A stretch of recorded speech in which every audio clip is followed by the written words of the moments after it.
दोस्तों, आप सभी का स्वागत है। मैंने ज्योग्राफी का टॉपिक शुरू किया है, जिसमें सबसे पहला वीडियो भारत का एक परिचय यानी भारत के बारे में बताया था, उसके क्षेत्रफल, लंबाई, जनसंख्या के बारे में बताया था। दूसरे वीडियो में भारत का कौन कौन सा देश से सीमा साझा होता है, कौन कौन से देश भारत से सटे हुए हैं, उसके बारे में हमने पढ़ाया था। आज हम भारत के तटीय राज्य जो समुद्र से सटे हुए हैं, किनका सबसे ज़्यादा जो है समुद्र से जुड़ाव है, किस संघ शासित क्षेत्र का है, इसके बारे में पढ़ेंगे। बार बार यहाँ से प्रश्न पूछा जाता है। मेरे पिछले वीडियो का आपने नहीं देखा है तो मेरे प्लेलिस्ट पे जाकर उसको जरूर देखिएगा। चलिए पहले हम एक मैप बनाते हैं और उसके थ्रू जो है उसको हम देखेंगे। आज हम दक्षिण का जो राज्य है उसके बारे में हम डिटेल से पढ़ेंगे। ठीक है, थोड़ा छोटा मैप बनाते हैं।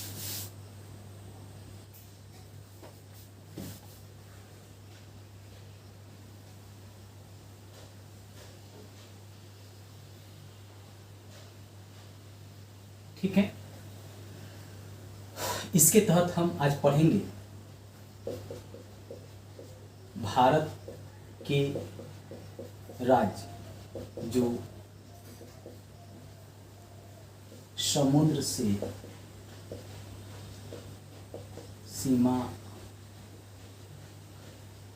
साझा करते हैं। ठीक है, आज हम इसके डिटेल में पढ़ेंगे। पहले मैप के थ्रू देखते हैं। देखिए, ये ऊपर का जो है ये गुजरात है,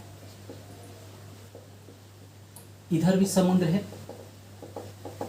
ठीक है, इधर है अरब सागर, अरब सागर। ठीक है, नीचे में है हिंद महासागर, इधर है बंगाल की खाड़ी। ठीक है, ये भी समुद्र का एरिया है। ठीक है, नीचे में आपका भारत का ही एक अंग है, ये है लक्षद्वीप, और इधर है आपका अंडमान निकोबार, अंडमान निकोबार, और ये है आपका लक्षद्वीप। छोटे छोटे हैं ये। यहाँ पे आपका द्वीप है। ठीक है, और यहाँ पे आपका दमन है। आपको पता ही होगा कि दीव, दमन और दादर नागर को 26 जनवरी 2020 को मिलाकर संघ शासित क्षेत्र बना दिया गया है। यानी दीव दमन, इधर हम लिख देते हैं, दीव दमन दादर और नागर, ये बन गया है संघ शासित, संघ शासित, यूनियन टेरिटरी। ठीक है, कब बनाया गया? 26 जनवरी 2020। इसका डेट याद रखिएगा, आपसे यह पूछेगा। ठीक है, चलिए अब आते हैं नीचे में। ये जो आपका एरिया है इसको मिटा देते हैं। नीचे में जो ये एरिया है आपका, ये महाराष्ट्र का है। इसके नीचे में ये जो है यह गोवा है। यहाँ पे जो आपका है ये कर्नाटक है। इसके नीचे में ये वाला जो भाग है ये आपका केरल है। ठीक है, ये आपका यहाँ से तमिलनाडु है। ऊपर में जो ये वाला जो भाग है आपका, ये आपका आंध्रा है, आंध्र प्रदेश है। ठीक है, और इसके ऊपर में जो ये वाला भाग है ये आपका उड़ीसा है, और सबसे इधर जो है पश्चिम बंगाल है। ठीक है, ये आपके सभी जो है समुद्र से लगते हैं, ये सब राज्य हैं। अब है कि संघ शासित क्षेत्र यानी यूनियन टेरिटरी भी होंगे, तो उसको भी आइए देखते हैं। पहला तो आपका दीव और दमन हो गया, दूसरा लक्षद्वीप हो गया, तीसरा अंडमान निकोबार हो गया, और एक और भी है संघ शासित में, पांडिचेरी। पुदुचेरी अब इसका नाम है। इसका एक क्षेत्र जो है तमिलनाडु में ऊपर में, और दूसरा क्षेत्र है यहीं पे तमिलनाडु में करिकाल में, ठीक है। इसको करिकाल नाम से जाना जाता है। पांडिचेरी का 2 क्षेत्र तमिलनाडु में है, एक क्षेत्र यहाँ पे यनम है आंध्र प्रदेश में, ये भी जो है पुदुचेरी का ही भाग है, ठीक है। और दूसरा जो है केरल में यहाँ माही है, ये भी पांडिचेरी यानी पुदुचेरी का ही भाग है। यानी इसका 3 क्षेत्र जो है पूर्वी तरफ है, यानी बंगाल के खाड़ी के तरफ। ऊपर से आइए तो आंध्र प्रदेश में यनम, तमिलनाडु में 2 क्षेत्र है पुदुचेरी और करिकाल, और केरल में माही है, पश्चिम की तरफ 1 है। यानी 4 क्षेत्र पांडिचेरी के यानी पुदुचेरी के 3 राज्यों से सटे हुए हैं, यानी 3 राज्यों में ही स्थित है। अब इनको हम एक एक कर लिखेंगे। भारत के 9 राज्य गिनती कर लीजिए, 1 2 3 4 5 6 7 8 9, ठीक है। 9 राज्य समुद्र से सटे हैं, यानी सीमा साझा करते हैं, ठीक है।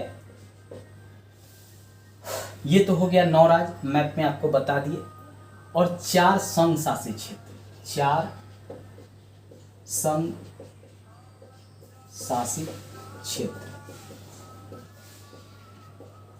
समुद्र से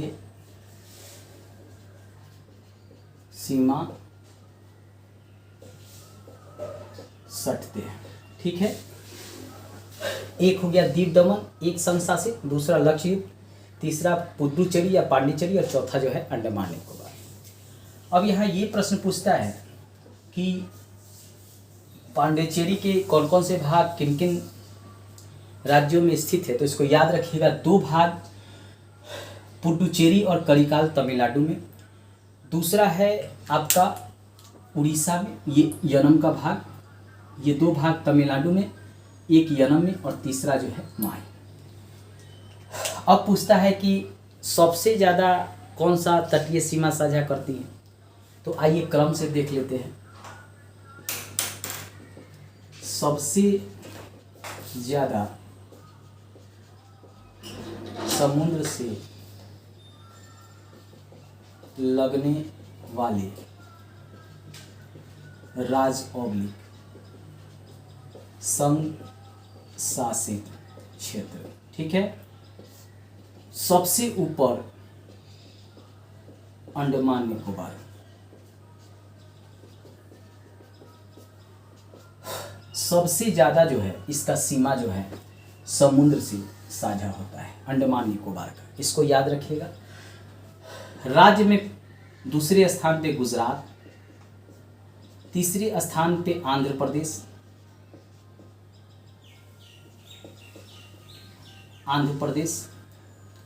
और चौथे स्थान पे तमिलनाडु।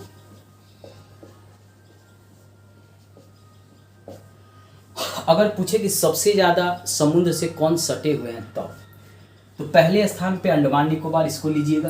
दूसरे पे इसको लीजिएगा। तीसरे पे आपका जो है ये आ जाएगा आंध्र प्रदेश का एरिया, और चौथे पे आपका ये एरिया आ जाएगा, ठीक है। अगर पूछे राज्य में सबसे ज़्यादा, तो पहले गुजरात, फिर आंध्र प्रदेश, और फिर तमिलनाडु। अगर पूछे राज्य और संघ शासित यानी स्टेट एंड यूनियन टेरिटरी में, तो आपको जो है अंडमान निकोबार जोड़ लेना है। अब आइए कितना तटीय सीमा है भारत का सटा हुआ, इसको भी जानते हैं। तो भारत का स्थलीय सीमा का विस्तार जो है वह 15,200 किलोमीटर तक है, ठीक है। और तटीय सीमा यानी समुद्र से सटे हुए तटीय सीमा का विस्तार मुख्य भूमि से अगर पूछे तो 6,100 किलोमीटर। मुख्य भूमि का अर्थ हो गया यहाँ से लेके ये सब हो गया इसका मुख्य भूमि, जो तटीय समुद्र से सटा हुआ है। अगर पूछे द्वीपों को शामिल करने के बाद तटीय क्षेत्र का विस्तार, ठीक है, तब आपका हो जाएगा 7616.5 किलोमीटर। लेकिन अब ये घट गया है, इसको आप 7516.6 किलोमीटर, ये जो है आंकड़ा दिया जाता है।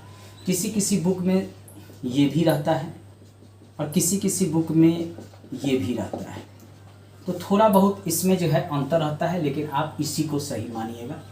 ये जो है द्वीपों को शामिल करने के बाद, यानी ये भी शामिल, ये भी शामिल, और यहाँ पे जो द्वीप था इसको भी शामिल करने के बाद जो है भारत का तटीय सीमा का जो लंबाई है 7516.6 किलोमीटर मान्य है। अगर द्वीपों को हटा देते हैं, मुख्य भूमि से लेते हैं, तो 6100 किलोमीटर, ठीक है, वो है मुख्य भूमि से।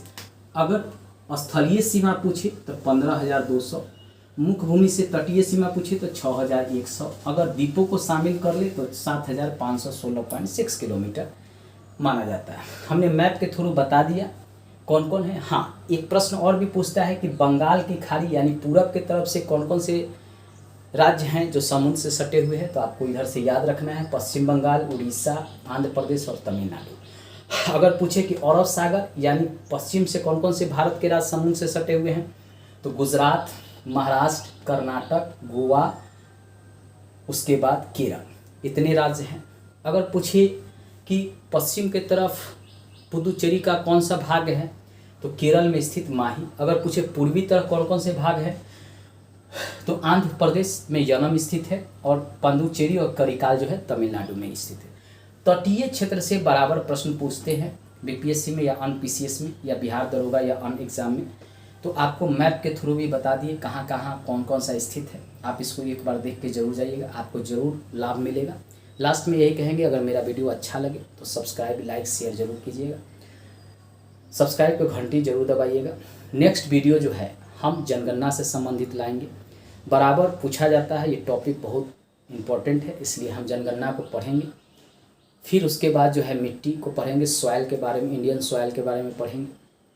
आप मेरे सभी वीडियो को जरूर देखिएगा। धन्यवाद।